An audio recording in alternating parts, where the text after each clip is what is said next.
historias para poder llegar a que el libro fuera lo más condensado posible, o sea, que es grueso, pero que pudiera la posibilidad que la gente transitara por el libro sin agotamiento, ¿sí? Sin sentirse agotada. Hay historias largas, porque fue la decisión, pero hay historias también muy cortos.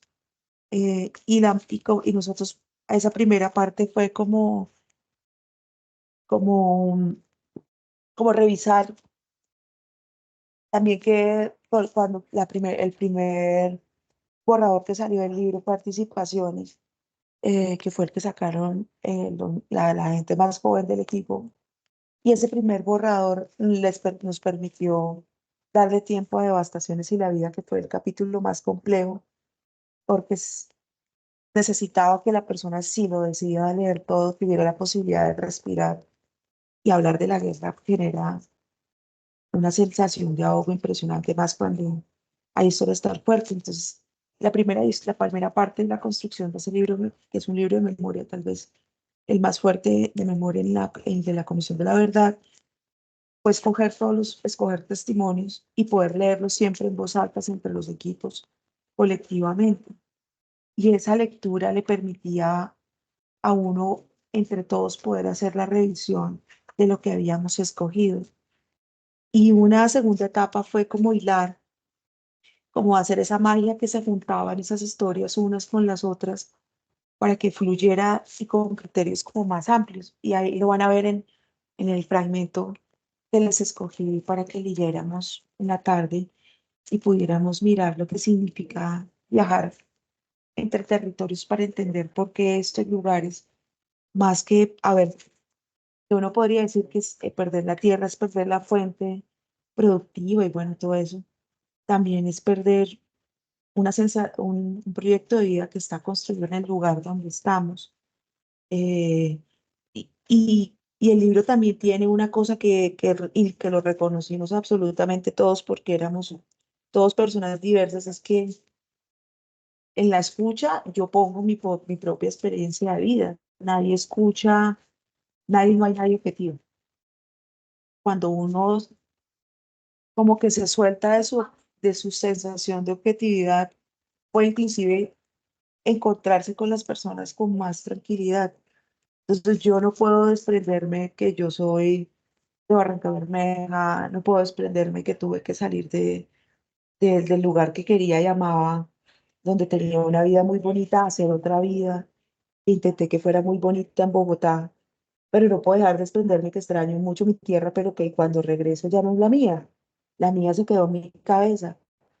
No puedo desprenderme que quienes me sacaron fueron unas personas y los voy a ver de otra manera. O sea, no puedo desprenderme que no sé, que mi sentido de vida aparte, porque mi padre es un médico, mi mamá es una maestra de preescolar, mi abuelo era un ganadero, mi papá fue un hombre de izquierda, eh, crecí en un contexto armado muy difícil como es Barranca Bermeja, para el año, no me puedo desprender que fui huérfana, que nuestras propias experiencias de vidas no son una tara para poder escuchar cuando la reconoces, son una tara cuando te niegas a asumir tu propia subjetividad. Y yo creo que eso es lo más importante de los encuentros cuando uno entrevista a alguien. Y yo le estoy escuchando su vida, pero yo también estoy poniendo mi vida en esa escucha. O sea, nadie puede, inclusive ni haciendo un instrumento, ser meramente objetivo. Uno también tiene una historia y un proyecto de vida que le permite escuchar de una forma distinta.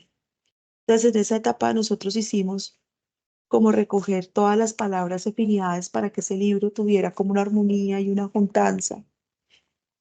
Y después la última, tal vez la tercera fase, bueno, fue realmente imaginar cómo se veía todo este libro completo. Nosotros tuvimos también editores de literatura, ¿sí? O sea, el libro fue para intentarnos hacer porque yo soy abogada, no soy antropóloga, era sí, era la única abogada del equipo, entonces era un equipo multidisciplinario que también ponía su vida en sus historias y entender que hay que hay otras artes o ciencias que pueden permitir que nos conectemos con la gente. Y por eso fue indispensable nuestros editores que eran de literatura, o sea, que fue Harold Muñoz y Karim, que era escritor, que nos permitieran como mirar cómo ese texto se hacía bonito a la lectura. Al año siguiente que salió el volumen testimonial, fue considerado como una pieza literaria para el momento en el país. Y al año siguiente nos ganamos un premio, el premio de investigación en ciencias sociales. Y para mí eso fue muy importante porque siempre el libro no tiene ninguna intervención ni explicación de los testimonios. El libro es un libro solo de testimonios. Y unas pequeñas entradas muy cortas de nosotros, no una introducción, pero el resto del libro lo cuentan las víctimas y los excombatientes. Nosotros no tuvimos que hacer una explicación de ningún testimonio, ni decir, mire, este siguiente testimonio explica que la desaparición forzada es esto, y sufre esto, aquello. Era dar la oportunidad a las personas que habían vivido esas experiencias de violencia que lo contaran, sin que hubiera ninguna intervención para que tuvieras este testimonio determinada o no de determinada manera.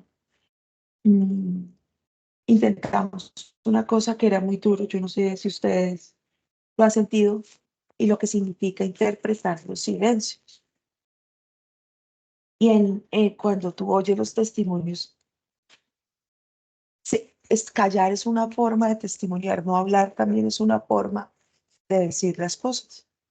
Y en los textos intentamos en muchos testimonios que la gente se diera cuenta que había un profundo silencio de las personas para contar sus experiencias. Y eso en un texto resulta complicado, o lo que significa como las fracturas temporales, como que, como que la gente cuando se va a su pasado, pareciera que eso que hizo tanto daño estuviera hoy en el presente. Y es ahí esa como imposibilidad de estar en los tiempos, como que el tiempo de la guerra y el tiempo hoy del presente, esto de la guerra se presenta y se existe hoy en día de distintas formas. O sea, sí, porque como que cada vez que hablamos de la violencia, sí hay una fractura temporal que hace que lo que me pasó en el pasado regrese y yo no sepa si hablo en presente y en futuro. También habían, eh, recordándolo a Doris, habían testimonios individuales y también habían testimonios colectivos, sobre todo en pueblos indígenas. Yo recuerdo un testimonio del Catatumbo, un pueblo se me olvidó ahorita el nombre, creo que son los Yari, ¿de acuerdo? Y ellas les intentaba explicar a uno cómo sus, sus seres sagrados habían quedado encerradas en esos lugares donde la exploración petrolera había llegado al Catatumbo y ellos nunca habían vuelto a ir a esos lugares y ahí estaban ellos que no los podían ver. Entonces, y era muy difícil porque también la traducción de nuestros pueblos le hace perder la riqueza a las lenguas, ¿no? Entonces, cuando escuchábamos los testimonios de los Nukak y de su desarraigo, los testimonios eran traducidos muy literalmente y se perdía como la complejidad de las palabras. Eso también hacía como una cosa de intentar que eso que nos contaran se pudiera entender en español o asumir realmente que eso que uno pensó que era la lengua mayoritaria en este país resulta siendo, no resulta siendo tan así. Resulta siendo que nosotros convivimos con múltiples lenguas que tienen además una vida para el territorio, porque al final el español es una lengua que nos fue impuesta desde la colonia. Seguramente describirían mejor nuestros pueblos, la sabana de Bogotá, que yo en español, describiéndola. Mm, Entonces, Ya les contaba esas, hablábamos como esas fracturas temporales, las fracturas del tiempo y las fracturas como del cuerpo y de como los gases del olor, ¿no? Eh, y cómo se nombra, cómo después de la guerra no nombramos del mundo de una manera muy distinta, por cómo yo recuerdo, para hablar desde mi propia experiencia, cuando yo hice parte de Dirección de Acuerdos de la Verdad, nosotros entrevistábamos desmovilizados de las AUC y después de muchos testimonios en nuestra cotidianidad en investigar, pues hablando entre compañeros, empezamos a hacer parte de muchos lenguajes de la guerra que hacían parte de las AUC, de cómo se relacionaban, ¿no? Y también reconocer que hubo muchas maneras, también son maneras de proteger. Hay una cosa sobre el tema, digamos, estoy intentando como ir caminando en el libro de falsos positivos. Entonces, muchos han hablado y todos sabemos qué significaron los falsos positivos. Y, y nosotros escogimos los testimonios. Los falsos positivos eran unos teatros del horror, por decir, eran unas simulaciones de gente que estaba en la guerra y cuando ese teatro se cae o desaparece, vemos la verdad de lo que ha sucedido. Entonces hablamos mucho con el comisionado Alejandro Valencia, quien era el que tenía a cargo falsos positivos, intentando que él conocía esos testimonios, tenían claves, pues por había unos testimonios que no se podían consultar por toda la comisión, para que el comisionado nos permitiera que él, que tenía una gran escucha de falsos positivos, entendiera cómo queríamos nosotros que se escuchara eso, ¿no? En el cuerpo, en la deshumanización, y él nos facilitó, después de que entiende, de que ven los primeros borradores del libro, nos entregó unos paquetes de testimonio a él que conocía esa profundidad. Y hay uno que yo recuerdo mucho, es que se llama Dani, no te vayas. Y es que mucho se habla del día de la pérdida, y el testimonio de Dani, no te vayas, es de la mamita al último día que ve a Dani, y la descripción de que era un niño tan bonito, y de que se estaba arreglando, y que ella sentía que esa persona que le había dicho que llevara su hoja de vida no le caía bien, y ese deseo de Dani de que su mamita no trabajara tanto, y era el último día que ellos se vieron juntos. Mm, y terminaba en la llamada que Dani le hace a su casa para decirle a su hermana que cuida a su mamá, que no va a volver.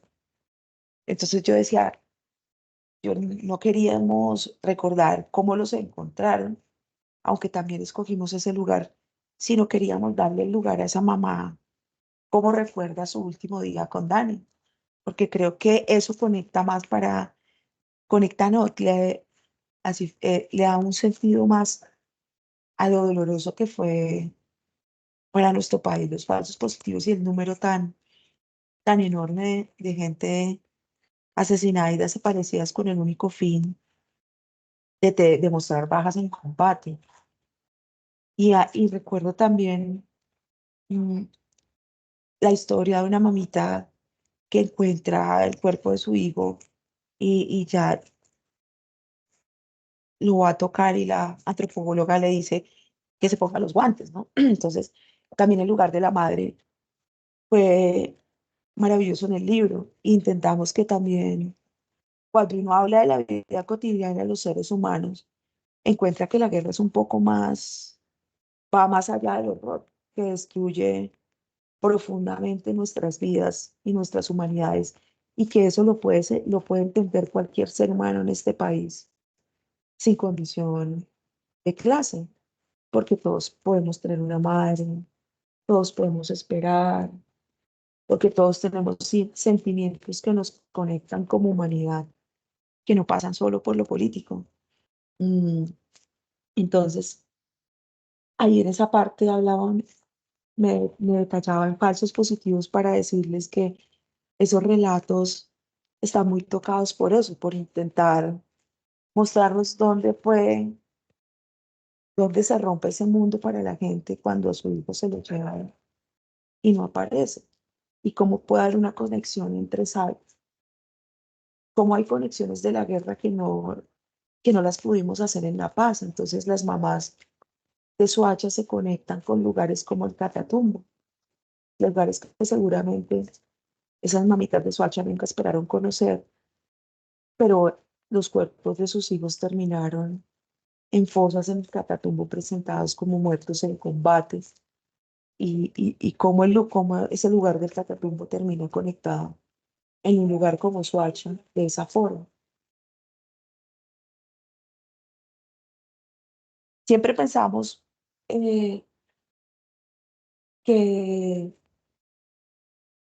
que esa vida cotidiana era la manera como se podían conectar las historias y cómo podíamos hablar del país sin fracturarnos más, ¿sí?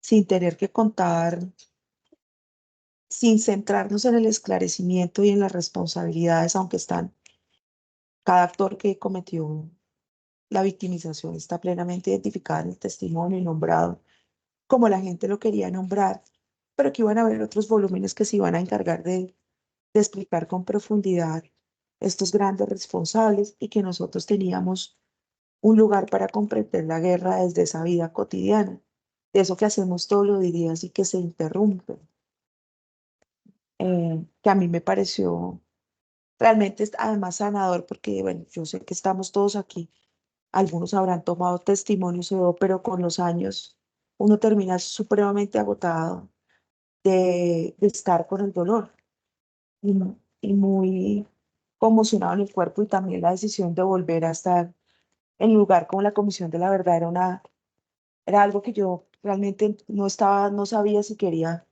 volver a estar recogiendo testimonios de dolor. Entonces creo que este lugar de hablar de eso invisible, pero que a la vez era tan poderoso, pero que me alejaba del horror, creo que fue como una apuesta que para mí significó y para todos los del equipo muy importante.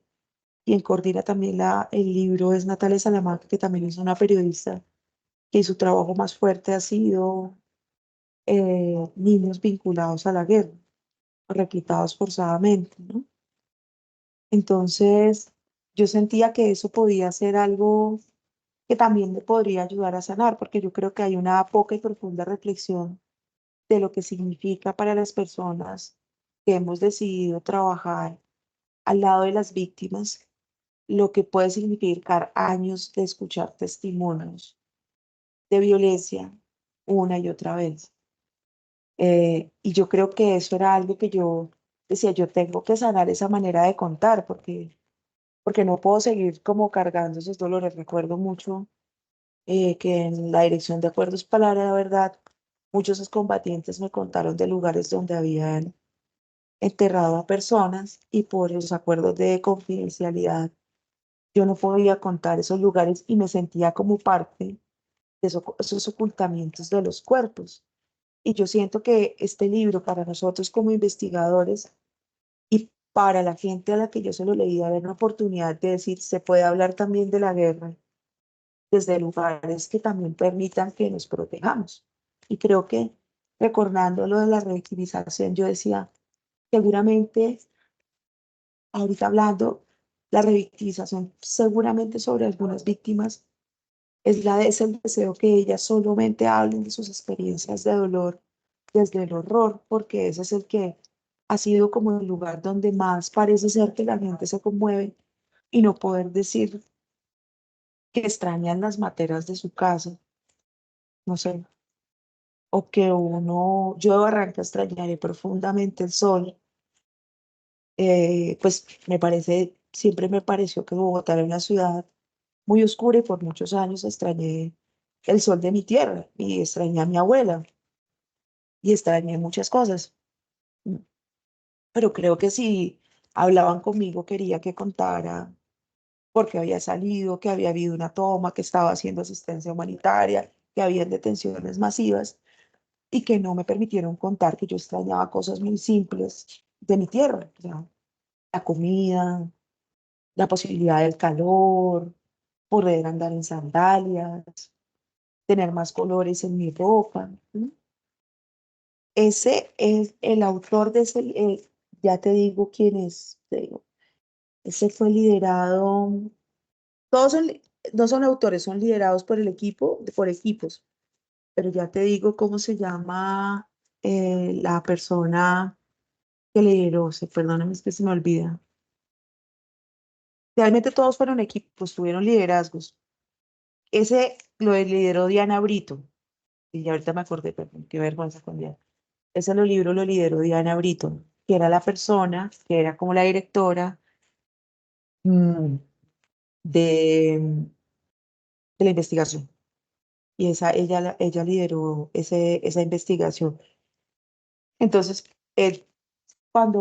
yo cuando pensaba cómo hablamos, yo decía, bueno, también podemos hablar de que todos tenemos recursos para las construcciones de memoria y experiencias de vida que sirven para poder llevar a las personas y que también tenemos maneras de hablar de la guerra, inclusive hablar de los territorios, eh, en donde a pesar del dolor se pueda sentir o se puedan sentir otras experiencias que vive la gente en la guerra. Y bueno, habíamos terminado, yo pensaba en este momento que ya llevo varios ratos hablando, eh, si habrían algunas preguntas o algo que ustedes quisieran que yo profundizara, no solo de la comisión, sino del trabajo del volumen, de las metodologías. Igual yo les he hecho como sí, como un paquetico de cosas. Nosotros no escribimos cosas muy largas que acompañan a nuestra apuesta, pero si querían alguna otra cosa, les doy ahí 2 minutos para que echen cabeza si quieren y no sea solamente yo aquí contándoles todo una y otra vez. Si de pronto hay alguna pregunta, alguna apuesta, algo que quisieran, algo significativo que pudiéramos hablar, si quieren escuchar algún testimonio, algo que pensaran ustedes para este momento. Mm, Les doy 5 minuticos mientras busco algo más.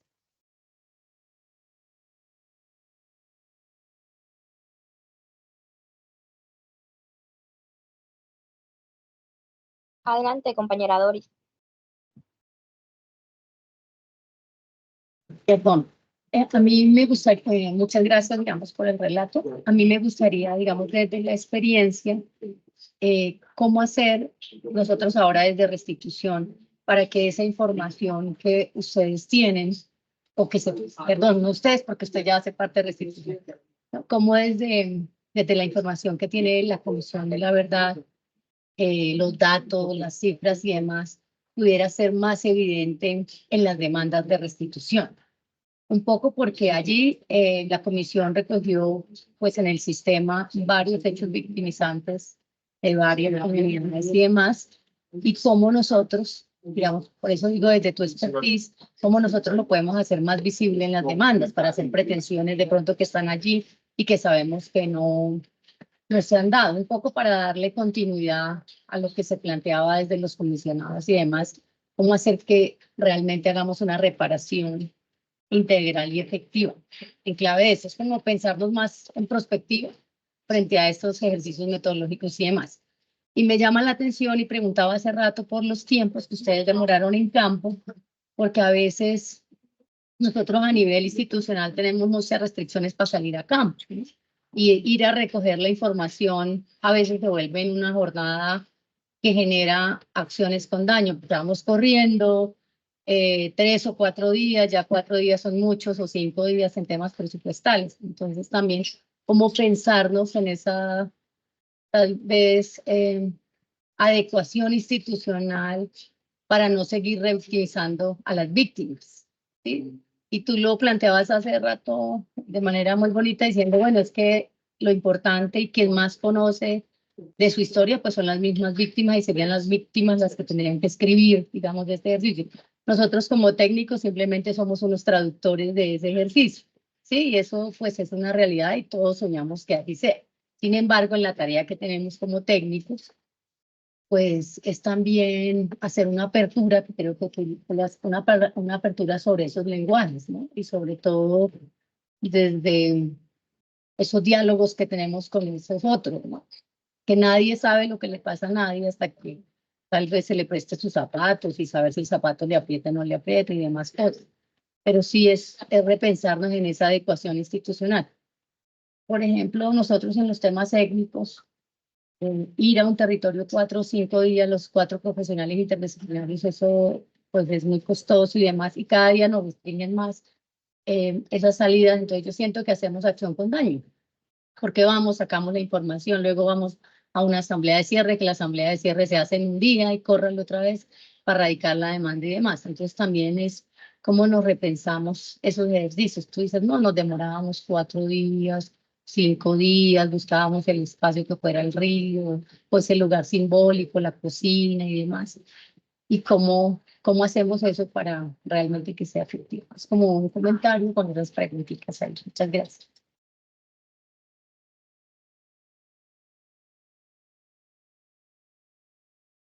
Profe, tiene el micrófono apagado. María Joana, si quieres, también cuéntate tú y yo voy anotando las preguntas. La que tiene la manita alzada. Gracias, profe. Buenos días para todos y todos. Digamos que en contraposición a la intervención de Doris, yo quisiera es como ir al antecedente de la comisión, porque sabemos que han sido varias experiencias en el mundo en donde se han establecido pues, las comisiones de la verdad. Y a mí me gustaría saber si, digamos, durante este ejercicio y este arduo trabajo y tan bonito y tan, tan relevante, si los equipos se soportaron en algunas de esas experiencias, no sé, en la de Perú, bueno, en las otras comisiones de la verdad, y cómo fue, digamos, que esa colaboración para poder sacar a flote este ejercicio.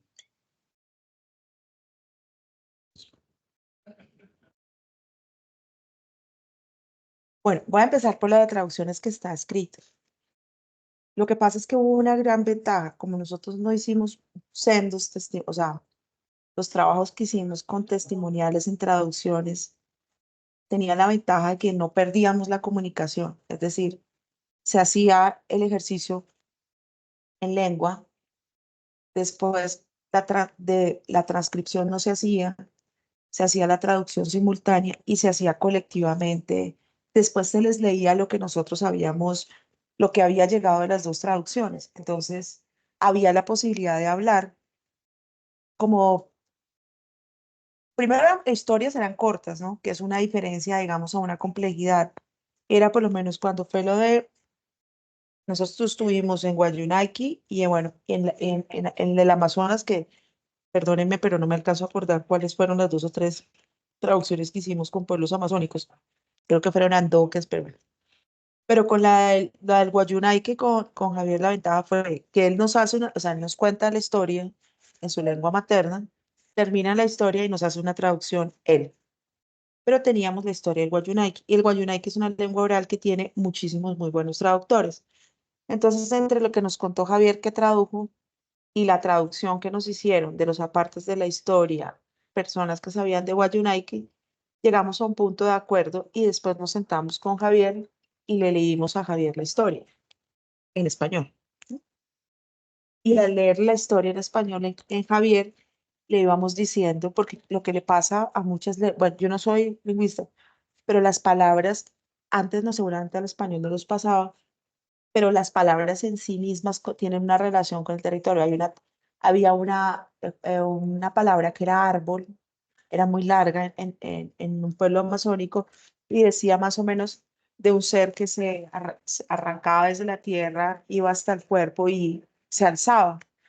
Entonces yo le dije a él, me dices, ¿cómo se dice árbol? Y él me dice, es muy larga la palabra, y yo le digo, ¿pero qué significaría? Y él empieza a mostrarme el árbol, me dice, es un ser que hace así tal. En Guayunay hicimos exactamente lo mismo. Nuestra historia se relataba de un tanque en el desierto, se hacía de un palabrero que fue asesinado y de unas lagunas. Y teníamos la historia contada en Guayunaiki, la traducción que nos había hecho simultáneamente Javier y otra persona que sabía Guayunaiki y nos iba haciendo la traducción más literal y diciéndonos esta palabra que dijo Javier se traduciría de esta manera, literal para ustedes, pero realmente esta palabra significa esto. Eran 2 o 3 páginas. Entonces, cuando escogimos los fragmentos, entendimos que las palabras en muchos, sobre todo en las lenguas, tienen mucho que ver con lo que vimos y como yo estuve en el desierto en varias oportunidades con él. Yo había visto la laguna, había visto todo, el tanque del agua, la laguna, el palabrón donde se había producido la masacre del Palabrero, todo lo había visto, entonces, y lo grabábamos caminando. Entonces, claro, cuando se daban las traducciones, yo le, yo le decía, yo vi esa laguna y es así de esta manera. Entonces, esta palabra en la traducción al español es casi más extensa. Es que las palabras son como en sí mismas tienen sentido, son más largas en el significado para el español. Pero realmente traducir de lenguas es muy difícil. Lo que pasa es que fueron como momentos muy cuidados que permitían una mejor intervención. Para lo que me decía Doris, lo que pasa es que yo creo que sí hay que hacer una profunda reflexión yo no estoy diciendo, pero yo lo vi en la comisión, yo creo que más que acción con daño, es que si realmente de unos ejercicios comunitarios tan cortos, realmente yo sí tengo la posibilidad de que lo que la gente me entregue en ese ejercicio testimonial, realmente sí caracteriza bien lo que la gente está sintiendo, porque hay una cosa en todas las personas, y es que, digamos, las historias de porvenir que hicimos nosotros, pues que trabajamos como equipo en la Comisión de la Verdad, necesitaron de una profunda confianza. Yo por lo menos tenía siempre pensado que la única manera de conocer una comunidad es conviviendo en esa comunidad en la noche, por ejemplo. Entonces, digamos, yo me quedé en el Perijá en la noche. O sea, yo estuve la noche con ellos, nunca me salí a hoteles, porque sentía que ese era el lugar donde se construían las confianzas y que si yo iba a contar la historia de ellos, pues necesitaba el tiempo para esas confianzas. Entonces, yo siento que también hay una profunda reflexión entre qué tanto necesitamos construir las confianzas para poder o sea, que en esas demandas queden bien hechas y qué tanto se necesita pensar esas intervenciones en terreno, qué es lo que queremos realmente que vaya en la demanda que la gente, o sea, que ese juez pueda sentir. Y la confianza solo la da el tiempo. Eso es como la amistad, eso no se da, no se traspasa, no es que si yo voy con Doris y como a Doris le tienen confianza, entonces la comunidad me va a tener confianza a mí.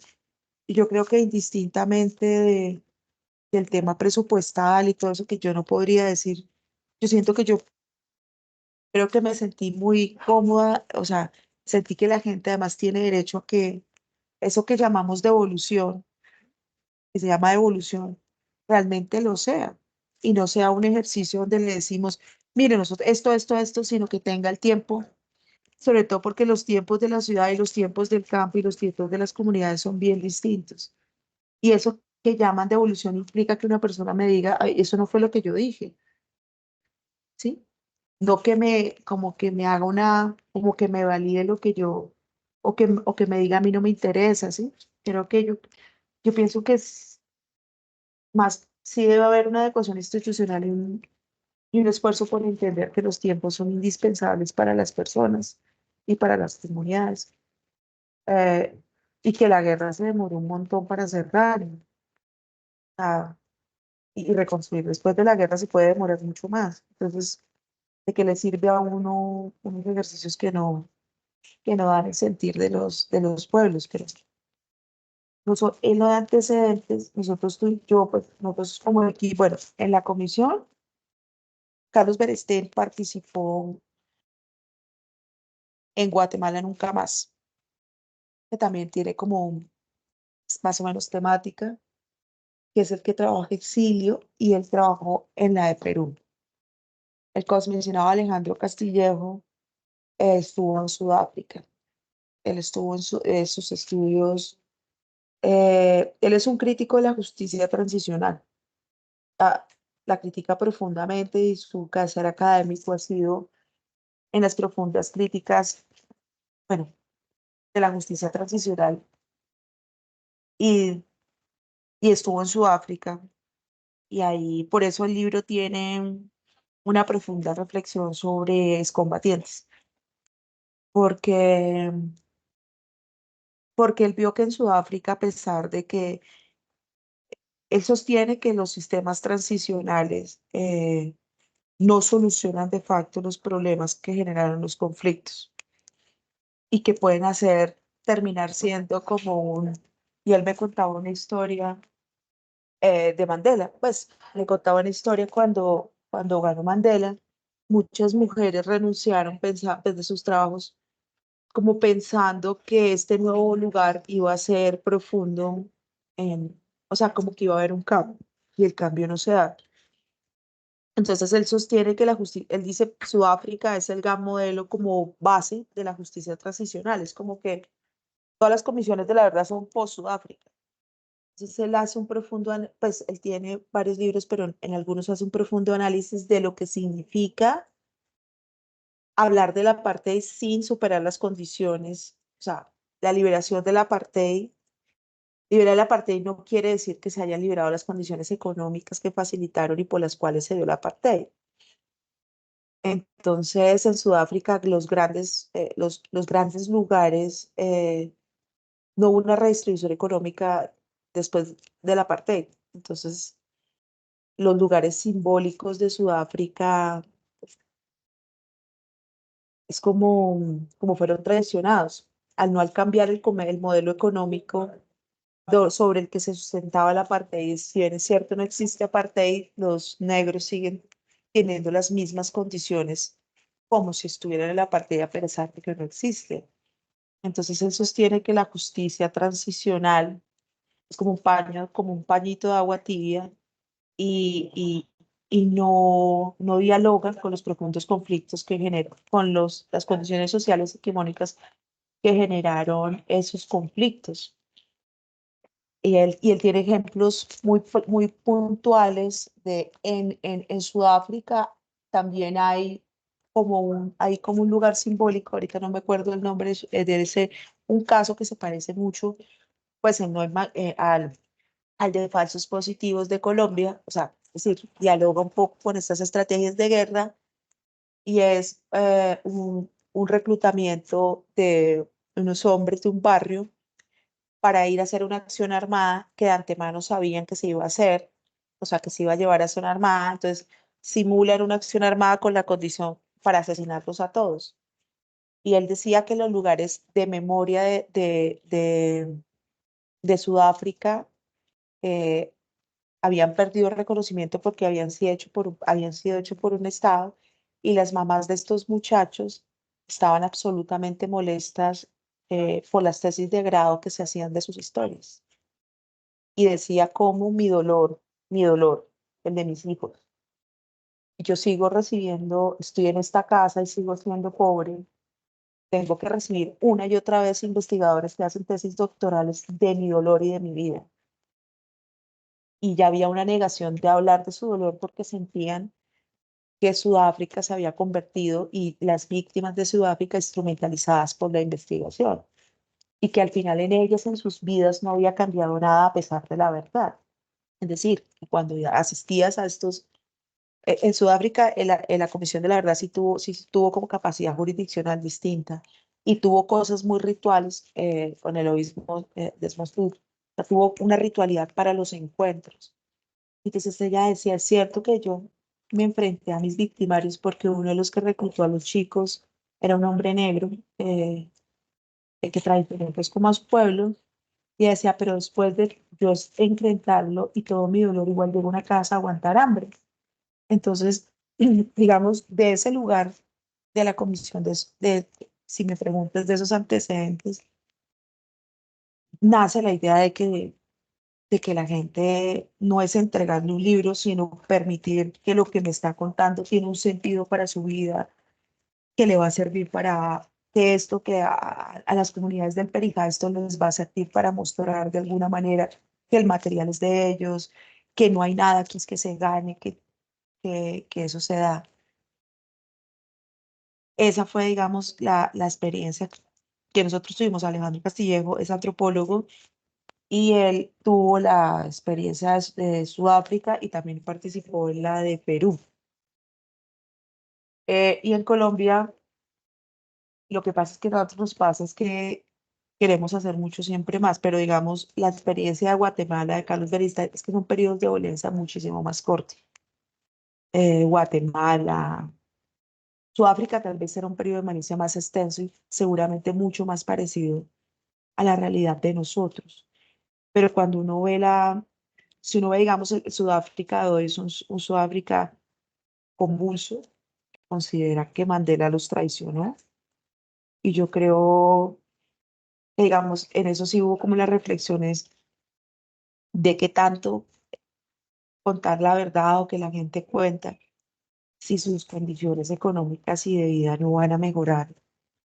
Pues es un ejercicio también muy duro para la gente, para las personas. Si no hay realmente una gran transformación del sistema que aloja esta posibilidad y que si bien cierto la justicia transicional es lo que tenemos, es con lo que tenemos que trabajar, yo creo que nosotros sí tenemos un deber como ético de ser críticos con lo que hacemos, aunque no lo expresemos, pero también reconocer eh, que de alguna manera el sistema transicional también pone en un lugar a los técnicos y en otros lugares a las víctimas y a los combatientes y todo. Y con eso a veces causa también mucho dolor en la gente. Yo siento que pues tal vez en los últimos años, ya con más tranquilidad, he tenido que hablar con muchas personas que sienten que al final, y puedo decir algo duro, que yo he podido pagarles estudio a mis hijas porque trabajo aquí, pero que ellos no han recibido nada.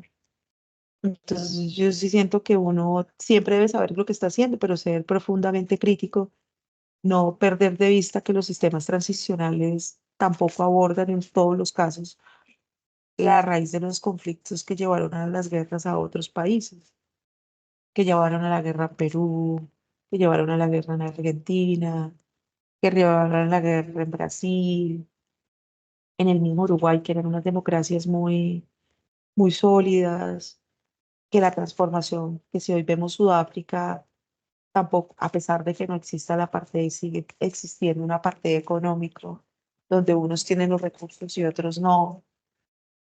Entonces, pues eso, yo siento que sí, nosotros sí tuvimos con mucha cercanía, pero más bien desde poder mirar críticamente los sistemas transicionales.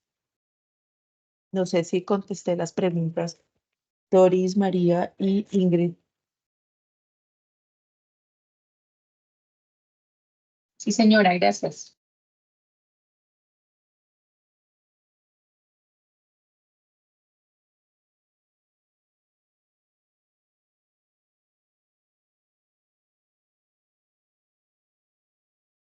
Espérenme un minutico, para que cerremos, escuchemos una cosita, regálenme un segundito.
Esta también es una pieza pequeñita que topa varios momentos del volumen y quisiera que la viéramos. Es cortica, también como para que vean otras historias y lugares donde contábamos, que es, digamos, como la pedagogía itinerante que les venía contando. Entonces, te la puedes pasar, la dejé ahí en mensaje porque cuando la paso por acá no la comparto.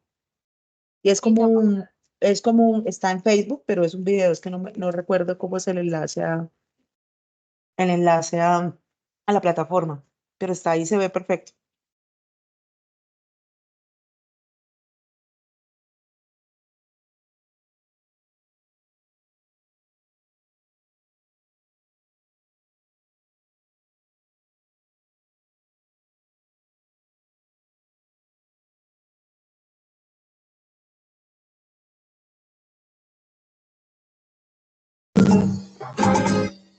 Yo me salvé de una manera mágica. Tengo la veracidad de que estuve en la lista de los paramilitares. Aquí en Tame se corrió la bola de que me habían puesto y lo pude verificar. Eran las últimas mujeres que aparecían en el listado. Todos los días salía y me arrodillaba al borde de mi cama y me despedía de la casa. Salía con la certeza de que el peor de los momentos iba a ser sentir las balas en mi espalda. Sentía las motos que me seguían, las sentía detrás y de una vez me imaginaba los disparos. Sé que donde me hubieran llevado, me hubieran matado. Específicamente en el volumen testimonial, que es un hilo de voces, casi que con muy pocas intervenciones de un narrador que explica algunas cosas, se debió requerir de una especie de artificio narrativo, que era tomar las grabaciones, las transcripciones y llegar a unas composiciones de ese texto transcrito que fueran el núcleo de la historia. Recogemos el dolor, pero no nos centramos en él, porque tenemos lo que yo llamo una escucha en perspectiva de futuro. Luego de 20 años de nosotros estar repitiendo historias truculentas en estéticas terroríficas sobre la guerra en Colombia, es cómo podremos narrar este país de otra forma.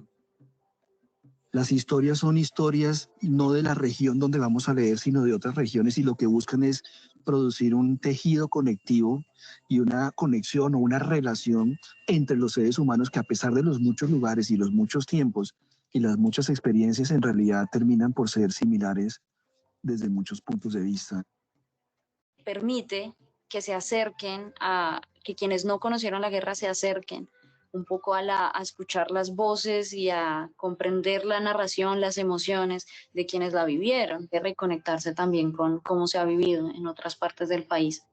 Lo que vimos es que Arauca quedó sin herramientas. Muchas personas habían regalado sus casas y sus fincas. Les tocó vender sus terrenos muy baratos. Estaban sin nada. Así que un día nos preguntamos, ¿qué vamos a hacer de aquí en adelante? Las historias, cuando son leídas por las personas, generan esta sensación de que conecta de alguna forma, de que es su propia historia. Y esto hace también que de alguna forma se sienta que hay un tejido de formas de resistencia, de construcción de paz desde diferentes partes del país, y que no, digamos, no hay una soledad necesariamente en este proceso. Creamos una asociación, nos pusimos el nombre Granja Integral Tamarindo Granita. La llamamos así porque el tamarindo es patrimonio cultural para nosotros. Ha sido muy resistente y duradero. Entonces era muy interesante ver cómo empezaba a conectarse el país entre narraciones y entre formas de identificarse. Se generó mucho para hablar frente a qué iban a hacer, cómo le iban a delegar este trabajo de comunitario a los jóvenes, cómo iban a integrarse. O sea, es decir, pasó a ser una cosa mucho más prospectiva. Detrás de cada líder social hay una gran experiencia valiosa que tenemos que contarle a todo el mundo. a las nuevas generaciones. El común denominador de Granita es el dolor, y acá nos hacemos compañía. Nuestros hijos y nuestros nietos tendrán que sentir el dolor nuestro sin vivirlo, para que continúen con el legado. Serán las historias que nos quedan por contar, y serán las abejitas las que nos motiven para aportar a la paz y no a la guerra.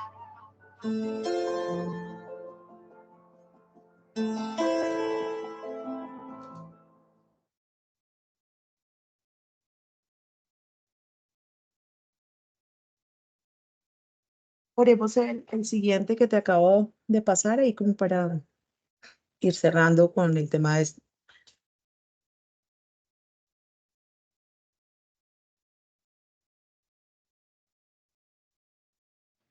Listo, profe. Y bueno, no sé si de pronto los comentarios los podríamos dejar para la siguiente sesión ahora en la tarde, porque a la mayoría de ellos se encuentran en sus trabajos, entonces como que tienen el horario estricto para comer y eso, entonces, Listo. ajá.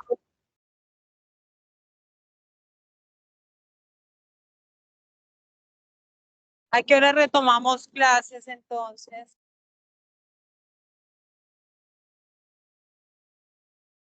¿A qué hora retomamos clase? Escuche, perdón, para cerrar y terminamos con este que vamos a escuchar. Salimos de, o ya salimos de clase. Es que no tengo bien el horario. Escuchemos y entonces regresamos a la 1:10 porque el capítulo Listo, demora 5 minutitos. listo.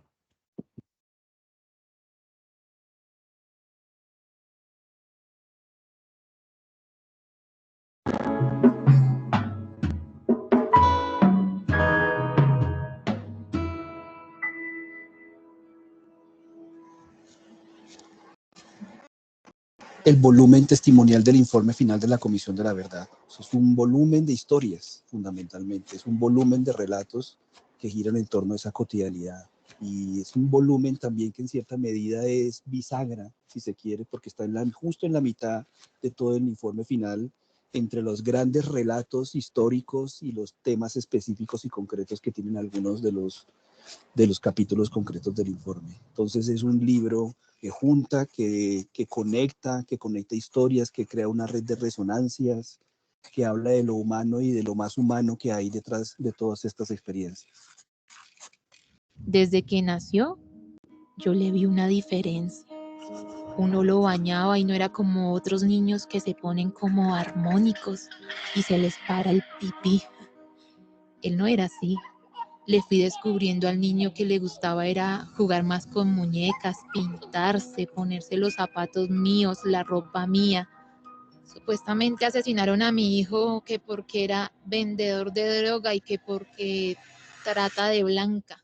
La verdad, eso no fue así. Como les dije yo en el 2014 que estuvimos frente a frente en la cuestión del perdón, yo les dije que eso no había sido por eso, sino porque él era del gremio LGTBI, por eso lo habían matado, porque era gay.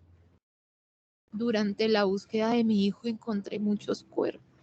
En la primera búsqueda, al día siguiente que se perdió, me fui hasta el caño de Sacamujeres. Había 2 muchachos boca abajo, tirados allá. Estaban muertos. Yo volteé y no pude ver. El compañero mío volteó un muchacho de esos y dijo, no, no es. Cuando fuimos a buscar al río con los pescadores, encontramos una pierna. Yo vine a entender de que era la pierna del hijo mío cuando llegué a la casa. Me puse a analizar y entendí que esa pierna era del hijo mío. No pude recuperar esa pierna, no porque el otro muchacho que iba con nosotros llegó, cogió la pierna y la tiró. Pues obvio que ya se desapareció entre el agua y todo eso. Quién sabe dónde quedó enredada, por allá en un chamisero. El libro tiene 3 partes. Una parte es se llama el libro de las anticipaciones. La segunda parte se llama el libro de las devastaciones y la vida, y la tercera parte se llama el libro del porvenir. Y en la plataforma sonora Memoria y Sonido, que hará parte de la transmedia en la comisión, solamente vamos a tener ahí unas historias de la tercera parte del libro del porvenir, porque nosotros queremos que la gente escuche en función del porvenir y en función de una noción de esperanza, digamos, más centrada en la vida cotidiana, más que en una reflexión conceptual. Entró la guerrilla primero, después ya entró el ejército, eso se complicó más la situación, siempre se enganchaban y se formaban esas balaceras tan tenaces, bombas y toda esa cuestión, y ahí para allá en el potrero se agarraban a pelear y tiroteaban al ganadito, dejaban minas por ahí, una vez dejaron un minado, entonces yo les dije a los hijos míos, no hay que volver a meterse por allá. Yo soltaba ganado, que si fracasaba ganado, pues que fracasara ganado, pero no que fuera a pasarles nada a mis hijos. Me mataron 2 vacas y un toro. Cuando el manglar estaba en paz, las aves le botaban sus heces. Esos nutrientes lo fortalecían, lo ponían más bonito. Los nutrientes que hoy botan las aves no son suficientes. Dentro de sus heces traen otras cosas, plagas que no ayudan a que el manglar pueda ser lo que es. Normalmente, donde estaban esas aves, no molestaban los humanos. Llega la violencia con muchachos de ciudad y de otras partes a esconderse en el manglar. Hacen disparos, espantan. Cuando el manglar estaba tupido, el sonido era distinto, era más apretado. Ahora su sonido es desesperante. Su risa es como... Antes era como un vaivén, como un baile, como una cosa que le daba a uno placer, como satisfacción, armonía. Entonces, para nosotros es fundamental la caminata, salir a caminar, a leer y construir los espacios para poder hacer eso y las conexiones para poder gestar mayor impacto si se quiere. Esa es la manera como eso va a circular. Y la viva voz también, que la gente escuche que se está leyendo, que la gente, venimos de leer por allá adentro en el charco, en Tumaco, donde allá pues literalmente pues, solo hay grupos armados y otras cosas. Entonces, todos esos retos son importantes. De hecho, yo me pongo a pensar, ¿de qué mejor forma puedo utilizar yo mi investidura como comisionado, sino yendo a instaurar la palabra en los sitios donde la muerte se ha instaurado y se sigue instaurando?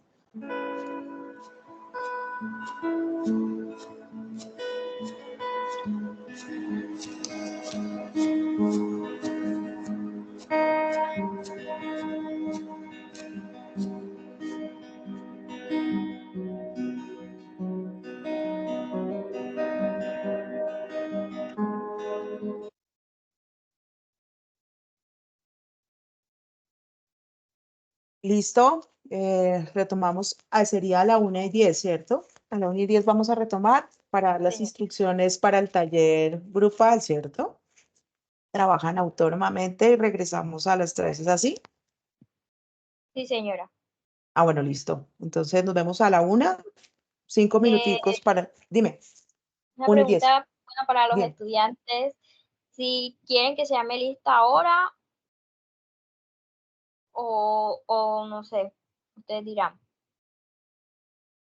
De una vez si quieren, para terminar e ir a almorzar tranquilos. Sí, de Bueno, una listo. vez, por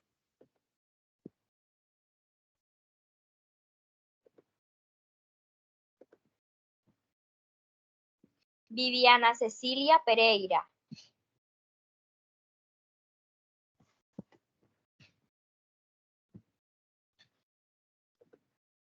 ¿Se encuentra aquí Viviana? Bueno. Yolima Judith Pastrana.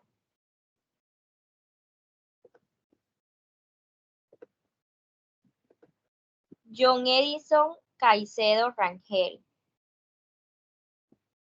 Daisy Patricia Delgado Caicedo. Olga Mayerlin Ávila Alzate. Andrés Eduardo Hernández Vidal. Elina Rivero López. Doris Herrera Monsalve. Presente. María Claudia Díaz Mora. Mayra Gualdrón. presente. Rosa Ramírez. Gider Jesús Aquí estoy. Perlaza Caicedo. Aide Patricia Garzón Romero. Que contesten Carolina, presente, chicos. Presente, presente. Yacaira Yacaira Biojo, yo. Ya, aquí estoy. Listo. Felipa Merlit Guevara Espitia. Carlos Eduardo Gómez Builes. Vilma Edith Guarín Ardila. Diga, María presente, profe, buenas tardes. Buenas tardes. María Joana Rodríguez. Acá estoy. Angélica Riascos Ibarra.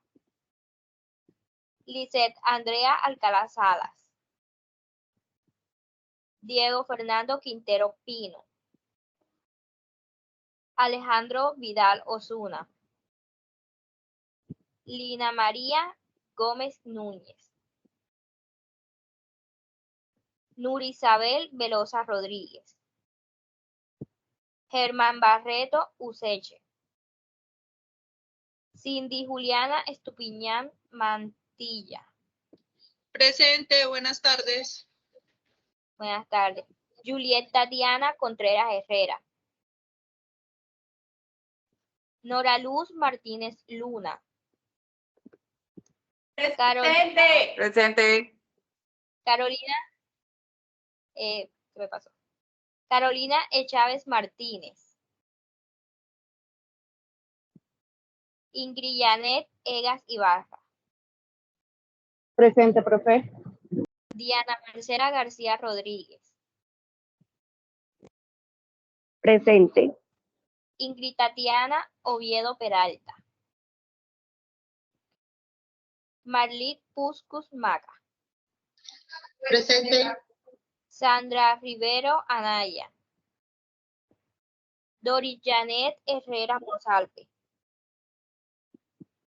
Blanca Cecilia Arboleda Pérez. Janet Presente, presente, presente. Janet Emilia Cruz Mestizo. Emilena Cruz Mestizo, presente. Karen Norelis Mesa Navisoy. Presente. Adriana Niño Carrillo. Yarley Zabaleta Ortega. Presente. Lisette Lorena Martínez Beltrán. Presente. Edna Juliana Rivera Hernández. Presente. Yajaira Barrio Rivas. Presente. Suhay Niño Sanabria. Buenas tardes, presente. Rusty Rashid Alean. Yuri Vanessa Quiroz Castrillón. Mi compañera no tiene audio, pero está aquí conmigo. Presente, profe. Listo. Marta Isabel Labrador Forero. Aquí estoy. Neider Ramírez Vargas. Presente. Javier Arteaga González. Giovanni Rojas Guzmán. Presente. Ulises Segundo Díaz Suertel. Presente. Carolina Chávez Martínez. Ingrid Janet Opez Sayas. Noraida Valencia Candy.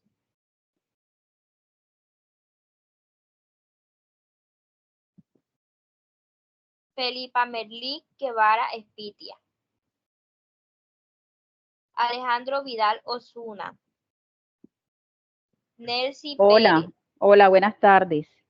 Buenas tardes. La compañera Ingrid, la compañera Ángela Riasco y el compañero Alejandro Vidal Osuna se encuentran en Bogotá en un encuentro de pares de talento humano.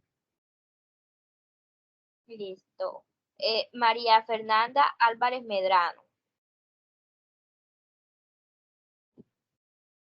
Angélica Gualdrón Sandoval. Presente, buenas tardes.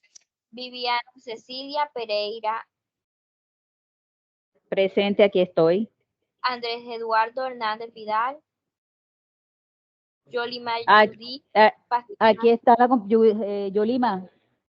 Y el compañero Andrés está aquí con nosotros. Presente. Yolima Pastrana, buenas Listo. tardes, presente. Alexandra Fadiño Chito. Diana Marcela García Rodríguez. Otra vez. Mayra Presente. Gualdrón. Dios, qué buenos días. Algunos repitieron la lista más de 2 veces. Gider Jesús Perlaza. Edna Juliana Rivera. Profe, buenas tardes. Soy Carlos Gómez. Qué pena, estaba recibiendo unos documentos y no pude decir presente en el momento que me llamó. Listo. Ingrid Tatiana Oviedo. Bueno, ya la llamé. Gina Chávez. Ingrid Lorena también. Otra vez le repitió la lista. Cindy Juliana Estupiñán. Presente, buenas tardes. Ya me había llamado, qué pena. Adrián Mauricio Casas. Carlos Eduardo Gómez. Yajaira Barrios Rivas. Presente, profe, presente. Sí, estamos aquí. Miriam Flores. Ay, que lo estoy llamando de nuevo porque no me acuerdo como que del nombre y como lo repitieron varias veces, entonces estoy llamando a todos los que tengo aquí. Sandra Rivero Anaya. Listo. Con Sandra terminamos. Sandra Rivero Anaya. Profesora y compañeros, muy buena tarde. Falté yo en el listo. No me mencionaron, Dulfaya Gresot. Las personas que no haya mencionado, levanten la mano en el chat. Ah, bueno, ya la levanto. Profesora, muy buenas tardes. Buenas tardes. Soy Olga Mayerly Ávila de la Dirección Territorial Tolima, qué pena. Cuando su merced me estaba llamando, estaba en el piso 3. Es que estoy haciendo un reemplazo, entonces estoy en el piso 3 y en el cuarto. Entonces ya estoy acá al pendiente. Muchísimas gracias. Listo. Muy formal. Muchas gracias. Muy buenas tardes, yo soy Ingrid López Sayas. No tenía audio, pero ya lo pude conectar, entonces para que sepas que estoy acá, soy de Territorial Eje Cafetero, Pereira. Listo. Valle del Cauca Cafetero. Para buscar Sí, para yo ver. levanté la mano porque a mí no me mencionaste en el listado, ¿viste? A Dulfay y a Germán Barretos no aparecen en el listado. Denme un momento y ya los busco.